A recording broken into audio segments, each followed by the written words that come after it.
Hello, it's Cate and Eric from the Ayurveda Summit, and we really appreciate all the people who opted in and have enjoyed the recordings. And for those of you who've left feedback, it's been really wonderful to share the experience with all of you. And Dr. Eric Grasser and I just wanted to talk a little bit about some highlights from being involved, from being the co-host here of the Ayurveda Summit.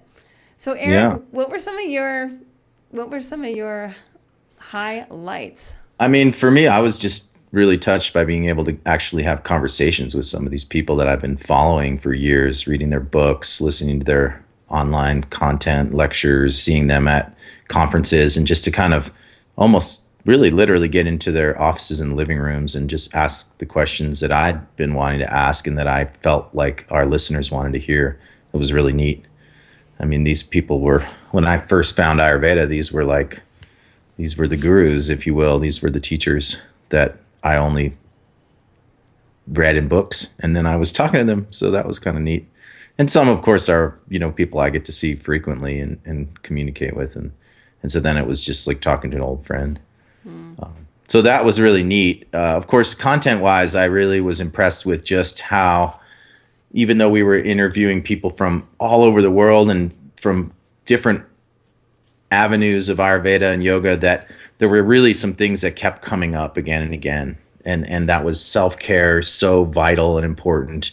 That was the power of simple practices like meditation and daily routine, the importance of not just the what that you eat, but the where, when, how, and why of diet and nutrition and community as it relates to food.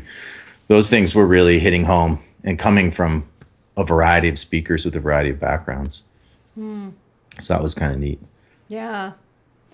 And one of the, when you're talking about, talking to the teachers and gurus and having conversations, Prashanti Dejagar and I, we talked a little bit about this, how like one of the whole streams of teaching historically in Ayurveda is conversational. It's less teacher to student as a lecturer, Right. and more just arising in dialogue, and the importance of that, like the importance of the familiarity or the familiarity as well, like that it's a familial type of an experience where we're just kind of kicking back and talking, and that a whole other level of learning happens when our guard is down a little bit like that, and it's not just cognitive or intellectual learning, but we're learning more with all parts of ourselves, and it sticks. Like those are the teachings, and I just really invite all the listeners right now to think of one or two things that you heard during the summit where it just really landed, whether it was the way that someone said something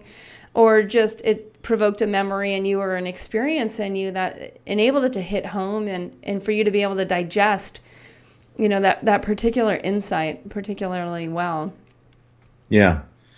I mean, the other thing that's on my mind right now is just the whole balance between learning this ancient wisdom, like you mentioned, as a student in a traditional, scientific, organized way, which is not really the way it was always taught by the teacher. So the ancient wisdom and taking that and really studying that, and there's an importance to that. But then the modern conversation, which is what we kind of came up with a year ago when we were thinking about this whole thing, of how we are responsible to preserve the wisdom, but also to update it and modernize it in a way that allows us to go out in our communities and on the planet. And also we have to kind of heal the planet. It's sort of our responsibility, those of us who are aware and conscious and thinking about these things and have the opportunity to sort of learn this ancient wisdom and then modernize it. We're kind of responsible for, hate to say it, but saving the planet really and this wisdom is a really good avenue for doing that. Yeah. And our fellow humans who are just less, maybe have less access to the information or less resources to tap in or less coaching or, all of that. Yeah. Absolutely. So that was big for me. It almost gave me this renewed passion and motivation to like just get out there and spread the word, really. I heard that from so much of in the feedback and the emails and and just from people, a lot of people on my Facebook page or whatever. Just I got these long messages saying like I someone emailed me, a friend from 5-10 years ago from yoga, like I'm so invigorated to start a local composting bin in my neighborhood. This Ayurveda Summit has like really awakened my responsibility to my neighborhood and my planet. And it's like, yes, Yeah. it's really beautiful. Yeah. And I mean, we love talking about doshas and we love talking about dhatus. And those of us who, maybe have years of access to Ayurveda and we like the sort of deeper, more technical, finer points of it. But really that, I think, there were some of that, certainly. I mean, we learned more about panchakarma, we learned more about herbs, we learned more about yoga. But the sort of the speakers that really, I think, hit home were talking about a more global understanding and a more global application of the wisdom. And that was really what I think resonated with a lot of people. Yeah. For sure. Yeah. And I just want to add to one of the sort of surprising highlights for me with the interviews was how thankful the people I interviewed were for the dialogue. Yeah. I mean, just thank you for having this conversation. And they just felt like I've wanted to have this conversation for a while, and I'm so glad that other people are going to be able to listen in, and so much appreciation for that. And that was absolutely surprising and heartwarming. And I feel like that really came through. And in terms of the actual conversations that were generated, that, while some were more formal, some were more informal, and all these different ways of learning, but the speakers really had something that they wanted everyone to hear. Yeah. And I think that I agree. I mean, the speakers, but then also the listeners were just so thankful and that we put it all together. And a lot of people were curious about how we did it. And we're actually going to talk about that next week. We'll deliver that video to people about the behind the scenes action. Yeah, it was a bit of work, and we wanted to share with people kind of how it all came together, and also they'll be able to learn something. I think that will help them who are going to distribute their own content and curate some of the ancient wisdom to get a little info from us from behind the scenes. Yeah, so that'll be fun. We'll talk about that. Yeah. And one last thing I want to add into this conversation of highlights is just how diverse the feedback was on different speakers. That like the speakers hit home for so many different people in so many different areas that it wasn't just like, oh, this one person really stood out. One thing I noticed is that I would just get these emails of like, wow, this one person who was maybe had less feedback on the forums, but wow, really hit home for like a group of people that felt driven to just privately email me, and long emails of like how effective they were. So that was really neat too. Just the whole spectrum, like you talked about, just the spectrum of the conversations out there. So I'm really glad that just how it all came together, and look forward to the behind the scenes video. Yeah, for sure. Well, thank you, Cate, for co-hosting with me and helping us get it done. Go Ayurveda. Yeah. And happy Thanksgiving to those in North America.